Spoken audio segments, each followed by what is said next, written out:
The patrons have spoken, and next up we have Manectric. This Pokemon shares its design inspiration of the Raiju Thunder Beast with none other than Raikou and originates from Gen 3, where its pre-evolution Electrike caught the interest of any trainer encountering it in the wild grass on Route 118. Manectric itself was then featured as Watson's strongest Pokemon in Emerald and was a great late-game shadow Pokemon in Gale of Darkness. Today we'll be examining if this electric current canine was able to put a change in the competitive scene. And so we ask, how good was Manectric actually?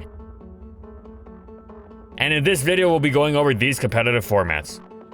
Manectric would never have a niche in its debut generation of OU as long as Zapdos, Raikou, and Jolteon existed. But that was just fine, as it settled into UU and became one of the most threatening Pokemon in the tier with its dangerous Sub-Pataya set. Manectric was threatening enough unboosted, and Substitute already served the excellent purpose of removing prediction and ensuring it hit the switch in as hard as possible, but could also elevate Manectric to a new level of terror. Once the opposing team had been sufficiently weakened, including from repeated bludgeoning from Manectric's own attacks, it could sub down and activate the Pataya, whose +1 special attack boost would really send Manectric over the edge, and often result in its sweeping. It was particularly difficult to deal with since, thanks to its access to Crunch, it had a super effective coverage move for the tier's most popular special wall, Hypno, as well as another popular special tank, Grumpig. Crunch's hefty 20% chance to drop special defense also allowed Manectric to potentially pull some nasty mid-game wall breaking. For example, if it dropped the Cradily switching in, its hidden power ices would suddenly threaten to break through it, especially with the spike support Manectric was so often paired with that let it break through other checks like Vileplume and Kangaskhan. Of course, Manectric wasn't perfect. It was quite frail and didn't resist much, meaning its user had to be careful with switching it into battle, plus it took some work before Manectric became truly dangerous. It wasn't threatening to instantly blast apart healthy teams. However, the effort to make Manectric work was well worth it. Sure, it needed to double switch to hit the field as opposed to switching into attacks, but thanks to its excellent speed tier, it instantly threatened most other offensive Pokemon,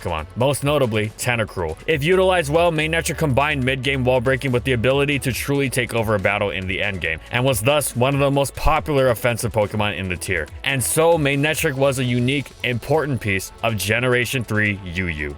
Generation 4 buffed Manectric quite a bit. First, it received two incredible pieces of Fire-type coverage in Flamethrower and Overheat. Fire-type coverage was great on Electric types as it provided a powerful option to hit Grass types with, as well as improving their capacity to defeat Steel types. Second, it received a Trick clone in Switcheroo, which paired beautifully with the newly added Choice Scarf and Choice Specs that were perfect fits for Manectric's skill set. It didn't need to run a choice item though. It also loved the newly added Life Orb, who provided power while letting Manectric retain flexibility with which it could get the most out of its great coverage. With Life Orb attached, it could make itself even stronger still, thanks to another useful move it received in the generational shift, Charge Beam. Now, with all that in mind, Diamond and Pearl had also brought immense power creep with it, and as such, Manectric struggled in the new UU. Even after Raikou was banned to BL, and thus couldn't outclass Manectric anymore, Manectric still failed to make much of an impact. It wasn't bad, but it couldn't really establish itself in the tier. Rotom was another electric type that could unleash its choice item onto Registeel and Chansey through Trick. Its Charge Beam set was also better, since its immunity to Seismic Toss meant it substituted for free and ran over Chansey. Finally, Rotom's defensive typing made it far more generally useful than Manectric, since it could actually switch into many different popular moves, most notably Rapid Spin, but also Earthquake, Close Combat, and Explosion, whereas Manectric couldn't switch into much of anything. Though Manectric was decently threatening in its own right thanks to its increased speed, power, and coverage, its benefits were far outweighed by those provided by Rotom, and thus it was almost never used. As such, Manectric fittingly dropped to the tier below NU, and there it established itself as one of the tier's best Scarfers, both an effective revenge killer and a potent late-game sweeper that could also ruin a would-be wall with Switcheroo. Its Stab Thunderbolt was a powerful weapon against many of the tier's staples in Charizard, Slowking, Tauros, Medicham, Jinx, Haunter, and Floatzel, while other top Pokemon like Regirock, Hitmonchan, and Gardevoir didn't exactly take it well either. This meant that Manectric threatened a huge portion of teams with just its stab attack, to say nothing of its coverage that let it tear through common resists such as Gligar, Sandslash, and Vileplume. Sure, it couldn't power through the likes of Licky Licky, Cradily, or Hypno, but all three of those were absolutely ruined by Switcheroo, and Manectric's huge natural speed meant it still outran pretty much every other non-Scarf popular offensive Pokemon besides Floatzel and Tauros, which is to say nearly all of them, and the fact that it still destroyed Charizard just made it even better. Manectric's ability to ruin a team's special wall and still outrun their offensive Pokemon for a late game clean was as unique as it was devastating. Of course, against frailer teams, it tended to threaten to clean them up from the word go, as it easily outsped their Scarf Gardevoir or Magmortar or Medicham. For its consistent performances and utility it provided for his team, Manectric was one of the best Pokemon in 4th generation NU.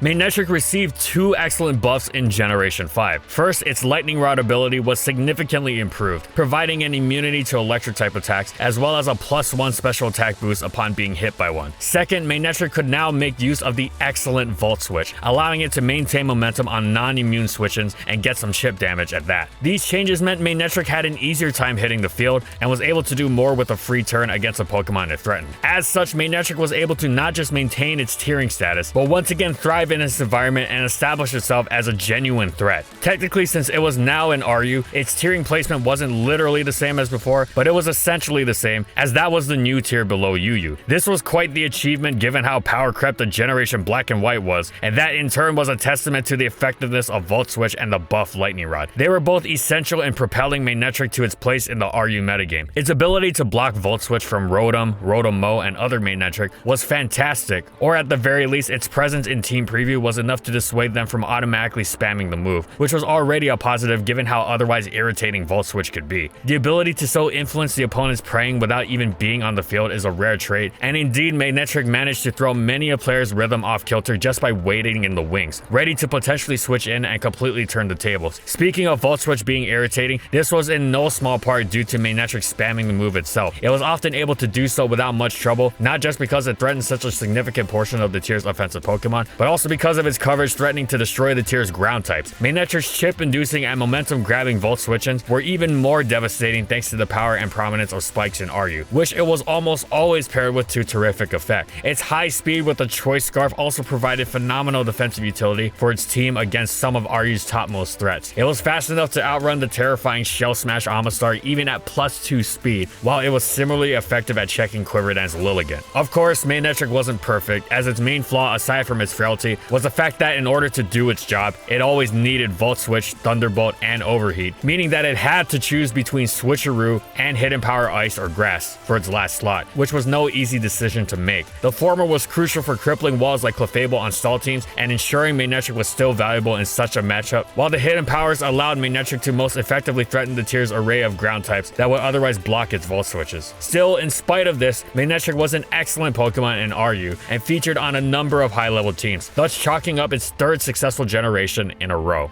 For a long time, Manectric's unremarkable defenses made it nearly unusable in VGC, but it had a dream of being viable one day, and that dream manifested through the Dream World into Lightning Rod, an ability whose 5th gen buff could at least give Manectric some relevance. If you were looking for an electric-type Lightning Rod user, Manectric's only competition was Raichu and Zebstrika. Keep in mind that Zapdos never had Lightning Rod released. While all 3 had poor defenses, Raichu provided more utility and Zebstrika had a higher speed stat. However, Zebstrika's poor special attack meant that it couldn't make much use of its limited move pool, even with the same access to Overheat that Manectric was blessed with. Then again, why would you want a Lightning Rod user? Well, 5th gen VGC was overrun with strong electric types such as Rotom and Thundurus, but the most common application would be on a Rain team, where Manectric could protect water-type teammates and even potentially flex 100% accurate Thunders. That was exemplified by Manectric's one significant placement of the era, an 18th place finish at the 2013 US Nationals by Zach Jens, who paired it with Ludicolo, Politoed, and Kingdra. Other than that, it was all scattered thunderstorms from Manectric, liable to pop up as a niche Lightning Rod user throughout the generation, but never a top tier pick.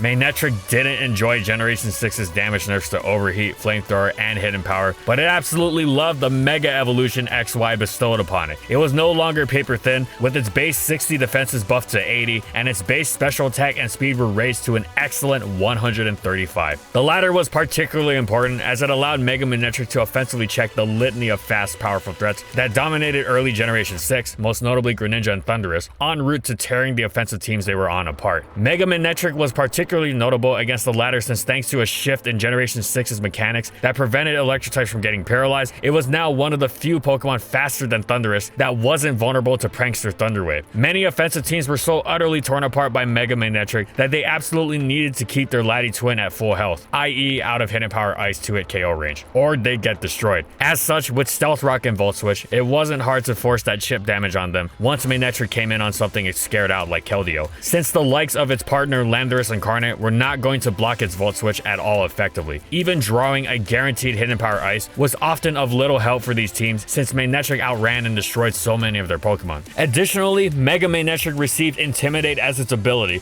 gaining even more defensive utility. In conjunction with its high speed and resistance to Brave Bird, it was one of the best offensive checks to Talonflame and made for a fantastic dual Intimidate duo alongside the Landorus it was so often paired with. Manectric still made great use of Lightning Rod before it Mega Evolved though, as being able to pick up a boost against Rotom Wash's Volt Switch or dissuade it from using the move to begin with was either a fantastic weapon or at least the threat of one. Although one might think that this was relatively minor or inconsequential in terms of Manectric's overall metagame impact, Manectric's pre-Mega use of Lightning Rod was actually quite significant. After the Aegislash ban, Mega Gardevoir rose in usage and used Trace as its pre-Mega ability, meaning that it could come in on the turn Manectric Mega Evolve, Trace Lightning Rod, block the Volt Switch, and gain +1 special attack, which would be devastating to put it mildly. As such, Manectric actually began running Static as its pre-Mega ability simply to thwart the strategy. This small change had significant repercussions on many high-level battles, completely turning the tables on such a high-level threat. Mega Manectric was one of the most popular, effective Megas throughout X and Y OU, featuring on all sorts of offensive teams for its attributes that allowed them to more effectively blitz past opposing offense. It was particularly excellent at foiling the all-out offensive Mega Scizor that rose in popularity. Sadly, when Oraz came around, Mega Manectric took a huge hit. It had already struggled against bulkier teams featuring the likes of Hippowdon, Clefable, and Mega Venusaur that had started gaining popularity at the end of XY, but these teams absolutely exploded and completely took over in early Oraz, leaving Manectric in the dust. It even had competition in the offense killing department thanks to a new Mega in Lopunny, which shared its amazing speed tier but had several advantages over Manectric. Not only did it pack Fake Out for priority and free chip damage, it also packed a Sucker Punch resistance, allowing it to actually check Bisharp, which was one of the few popular offensive Pokemon Manectric couldn't handle. There was also the problem of Mega Metagross towering over every other Mega around to the point where it was nearly banned. Mega Manectric wasn't entirely outclassed or anything, far from it, but for the time being, it was both overshadowed by others and did not match up well against the popular strategies in the metagame. It retired to semi-obscurity for a while, passively observed by players who recognized its valuable traits but didn't see where it could fit. Now, Mega Manectric was never able to reclaim its power and popularity from XY, but its time did come once again as players realized the role it could fill. In response to the metagame dominated by slow, bulky spikes balances, players began spamming powerful hyper offense teams, most of them centered around the dangerous Manaphy, and it was against these hyper offense teams that Manectric came roaring back, running circles around them. It outsped and threatened to one-hit KO nearly everything, and if something was just out of range, it get knocked into it by Volt Switch, to say nothing of the immense help Intimidate was in slowing down non-Bisharp physical attackers, such as once again, Mega Scizor. Often the only recourse these teams had against Manectric was hoping that their Volcarona could set up against it and sweep, and any good Manectric team would be well prepared for Volcarona, completely locking down a usually difficult to handle playstyle. Manectric still wasn't great against bulky teams, but its Volt Switch could potentially facilitate teammates who were. So overall, receiving a Mega provided Manectric with its first OU placement, and it certainly made the most of its unique talents in the tier throughout Generation 6. And it was fortunate Manectric received the Mega, because its non-Mega form finally had a bad generation. The weakening of its move's base power was a significant blow, and it didn't receive anything else to make up for the nerf, so it failed to make any sort of impact even in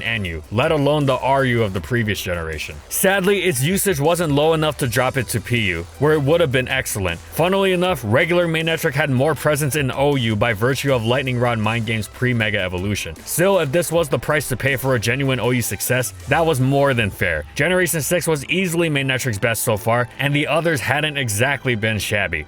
Mega Evolution was just as big a boon to Manectric in VGC as in singles, and arguably gave it even more dimension. For a Pokemon concentrated almost entirely on speed and special attack, Manectric was surprisingly one of the best support Megas in the game. Mega Manectric was inarguably the best Intimidate shuffler to be found due to its fast Volt Switches. But when to Mega Evolve Manectric was a pivotal choice. Do you keep your Lightning Rod support active to protect your other Pokemon, or do you start whittling down opposing offenses through Intimidate? Such decisions were often make or break, and even though Manectric Manectric was almost never run without a Mega Stone, it wasn't rare to see it be run on dual Mega teams or without Mega evolving. That's because even though Manectric brought a lot of offensive pressure, it would still evaporate in one hit. While Mega Kangaskhan, Mawile, and Charizard Y could offer similar levels of power, they also brought significantly more bulk. Manectric's two incredible abilities supported its teammates very well, but it wasn't hard to remove it from a match if it Volt switched into a Protect or Ground type switch-in. Manectric players were constantly walking the line of having their biggest asset evaporated for one wrong decision.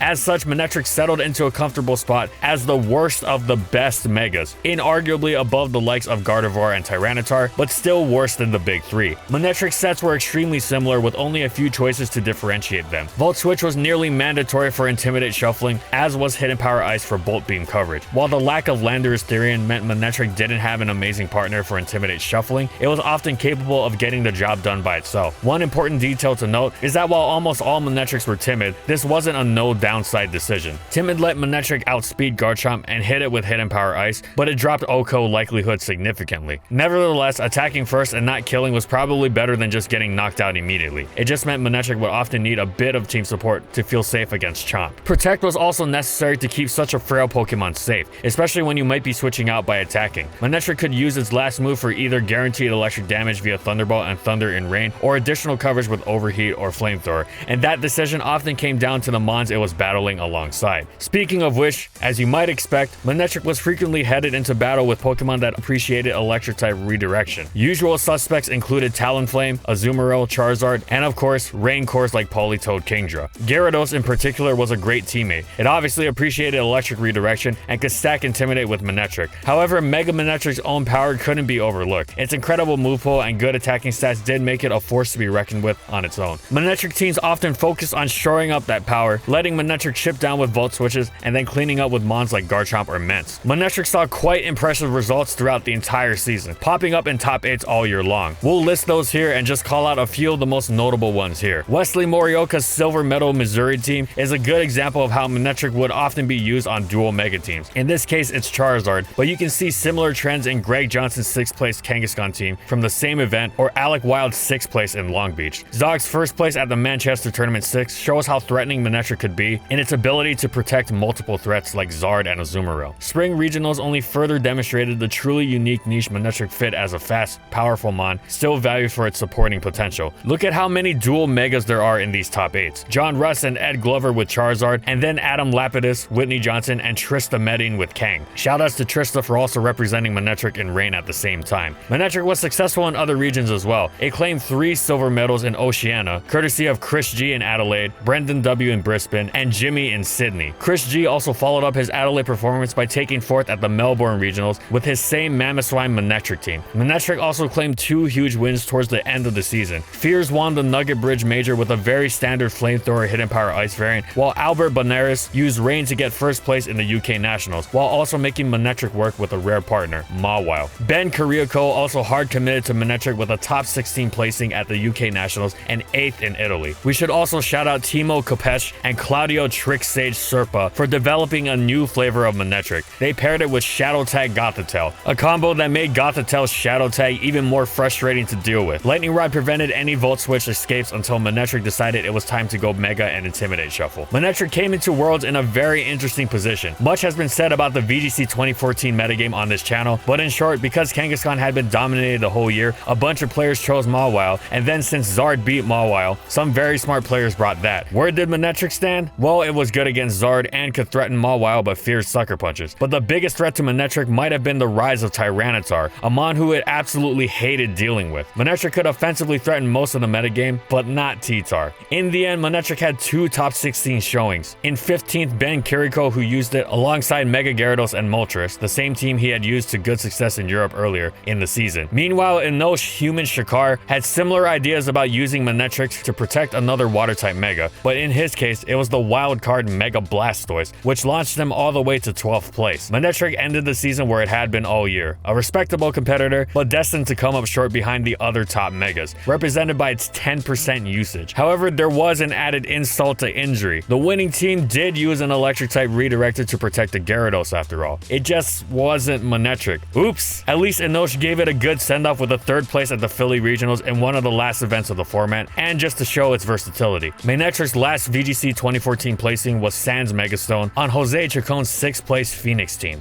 2015 realigned Mega Manectric's place in the metagame in a big way. As an electric type who appreciated when other electric types are strong, Manectric greatly appreciated the reappearance of Thunderous as an intimidator with access to Volt Switch. It was also happy to have Landorus around again. However, both of those new additions had flip sides. Thunderous was significant competition for an electric type, especially one who wasn't weak to ground moves, and Landorus, despite his 4x weakness to hidden power ice, was a significant threat to a Manectric looking to Volt Switch out. In addition, Manectric found itself harder pressed to justify its Mega slot. New beasts like Mega Metagross dominated the early metagame, rendering Manectric a relatively unattractive choice by comparison. While it popped up in Premier Challenges, it missed out on top 8s at bigger tournaments all year as players chose to invest in Metagross, Kangaskhan, Venusaur, Charizard. Really, there were a lot of Megas to go around. Funnily enough, Manectric's greatest placing of the 6th generation would be in the format where it was least used, VGC 2016. With Primal Groudon dominating the meta so hard, Manectric found itself in constant danger, never secure in a Volt Switch at any given moment. Despite all that, it still managed to find itself to the World Finals, piloted by Jonathan Evans on a team developed by Gavin King of Mars Michaels. According to Gavin, he had realized about a month before Worlds that with Hidden Power Water instead of its usual Ice, Manectric could handle a large swath of threats, including dual primals, Yveltal, and Rayogre. With this in mind, Gavin developed a team that otherwise was loaded with ways to destroy Zerndon, revolving around a Kyogre Bronzong Mega Gengar core that also had some unique dual primal tricks and weather control due to Bronzong's skill swap. In Zerndon matchups, Manectric was not needed, but in other matchups, Manectric could flex its good coverage and board positioning power with Volt Switch. This is a certifiably cool team, able to play Trick Room, able to play with Shadow Type to trap primals into bad matchups, and with Manectric as a targeted removal weapon against some of the biggest threats. Unfortunately, almost all of Jonathan's stream matchups were against teams he didn't want to bring Manectric versus, and so it was never seen on stream. In his words, Manectric sucks. In a restricted format, those stats just aren't cutting it anymore. But it slotted into this team so well that it still made its mark. In fact, Wolf Glick has talked at length in his breakdown of the finals about how he expected a Manectric in the back that Jonathan never brought, but just the threat of it informed how Wolf played. So did Manectric show up on stream? No. But was its presence felt? Yes. It still got second at Worlds. A nice way to cap off its debut generation. Mega Manectric wasn't able to reprise any semblance of its OU success from the previous generation, but it was a blessing in disguise, as it now got to drop to UU, whose environment was perfectly suited to its strengths, and it excelled as a result, firmly establishing a place for itself in the tier. As usual, it was one of the fastest Pokemon around. It threatened the vast majority of opposing offensive threats, and its hidden powers threatened most of the tier's ground types, meaning Mega Manectric both ran through many offensive teams and was able to maintain momentum for dangerous teammates with Volt Switch. What made it even nastier was several of these teammates, most notably but certainly not limited to Scizor, learned U-turn and would often U-turn out of Pokemon that Mega Manectric would scare out, leading to a vicious Volt turn chain that was incredibly difficult to deal with if Stealth Rock was up. This kind of pressure was a big part of what made Mega Manectric so effective. Even if it didn't concretely KO or threaten to KO huge portions of the opponent's team, it was incredibly efficient at accumulating significant amounts of chip damage for its teammate to easily clean up. Plus, though Mega Manectric did not instantly threaten to roll entire teams over right from team preview, that is not to say that it didn't rip through a significant number of popular top tier Pokemon. It loved terrorizing the tier's plethora of water and steel types, and it was one of the very best tools against the monstrous Togekiss. Additionally, Intimidate was massively useful in providing defensive utility for its team against physically would-be dangers like Mimikyu, who Manectric helped out even more against by Volt switching to break Disguise, allowing it to potentially come back in for a second Intimidate if needed. But yes, Mega Manectric had its flaws. For one, it wasn't useful at all against stall teams, since they blocked its Volt switches with one of Quagsire or Gligar, no matter which hidden power it chose. It struggled to achieve anything in the face of a team with Hippowdon, and it had several strong competitors for the Mega slot, such as Altaria and Aerodactyl. However, that didn't stop Mega Manectric from being an excellent Pokemon overall. It was no accident that it was used on so many successful tournament teams. It had its flaws like any other Pokemon, and yet it gave great performances throughout the generation, game in and game out. And so, Mega Manectric was a fantastic UU Pokemon. Pokemon. And thank Arceus for that, because regular Manectric was some real Garbodor once again. It dropped to PU this time around, but it was a day late and a Pokédollar short, as power creep had caught up with the tier to the point where Manectric couldn't establish any sort of niche for itself whatsoever. It wasn't immediately dismissed, but over time, the player base realized it was just not worth using. It wasn't bad per se, but the tier's other electric types were all better by a significant degree. Electros was the best Pokemon in the tier, while Lantern, Oricorio Pom-Pom, Alolan Raichu, and Rotom Frost all had a useful secondary typing that provided it with more utility on offense, defense, or both. Manectric managed to gather enough usage to save itself from falling to untiered, but it certainly didn't see any high-level tournament usage. That said, it was a fair price to pay for the UU excellent it experienced in its mega form throughout the generation.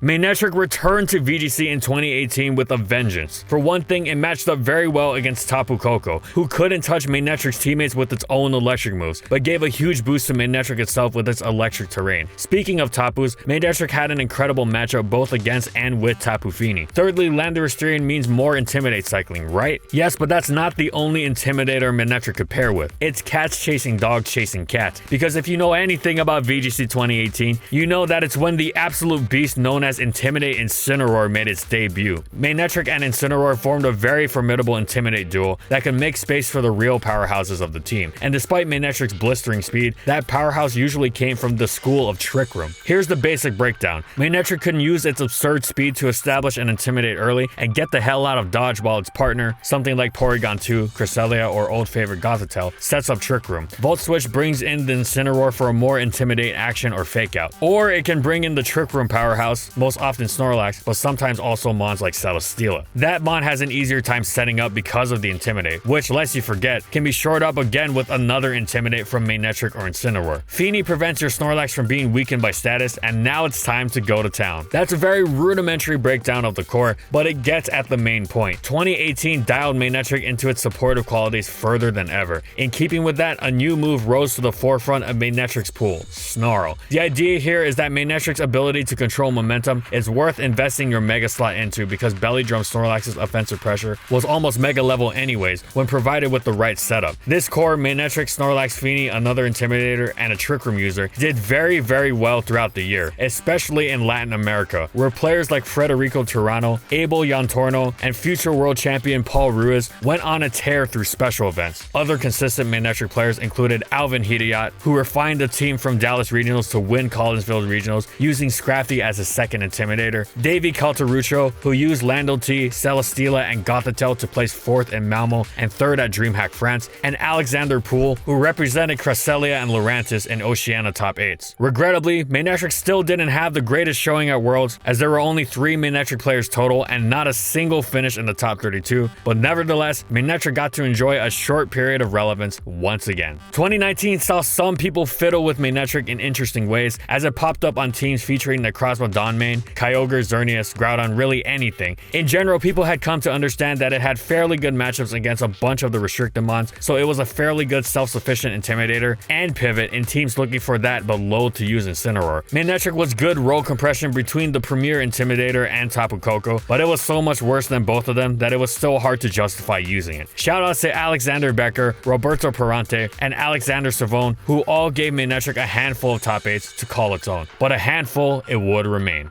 And then Generation 8 was downright sadistic to Manectric. Taking away its Mega was one thing, but removing Hidden Power was absolute death. This was so awful that it failed to find a place in PU, even with the newly limited Pokedex. And of course, the issue was exacerbated further with each DLC. Players tried to make it work since it still had some nice traits. It could overheat a would-be Electric Check and Gourgeist, it could ruin Type Null with Switcheroo, and the Subtoxic set was occasionally irritating, but all in all, it was just not worth using over the excellent Raichu, whose Nasty Plot set made it far more dangerous than Manectric, now that it had been buffed to a whopping base 110 speed. Other electrics like Bolton were better as well, to say nothing of Jolteon's eventual drop to the tier. And so Manectric finally dropped to untiered in Generation 8, having an unfortunate blight on an otherwise successful competitive career. And that's it. So how good was Manectric actually? Well, most mono electric Pokemon are wildly unsuccessful in the competitive scene, struggling to establish themselves in even the lowest tiers, but that has not been the case for Manectric. Though it's certainly plagued by the trademark frailty of mono electrics, it's also been given some absolutely excellent traits that have let it thrive. After a great debut UU in which it was largely carried by its speed and special attack, it was graciously gifted some absolutely amazing moves in Flamethrower, Overheat, and Switcheroo that turned it into a truly effective electric, allowing it to carve an entirely unique niche for itself in Generation 4 NU, then doing the same in the subsequent generations RU thanks to the Lightning Rod buff and addition of Volt Switch. Amazingly, it didn't stop there. Manectric enjoyed its great successes after Generation 6 provided it with an excellent Mega Form, becoming a genuine OU threat in XY and ORAS, and an excellent UU Pokemon in Generation 7. And as for VGC, it also had respectable placings as it was good at cycling Intimidates with its Volt Switch, and even had decent matchups against a number of the restricted Pokemon in 2016 and 2019. Regular Manectric dropped off a cliff, but that was fine given the successes of the Mega Form, until Generation 8 came along and ripped the Mega away, as well as Hidden Power, because there's nothing Game Freak enjoys more than high jump kicking Pokemon who are down. Hopefully Manectric receives some non-Mega related buffs again in the future, since metagames where it's viable generally wind up pretty great. Thanks for watching everyone, and of course thank you so much to our patrons for continued support of our videos and for voting for this Pokemon for this month's patron pick.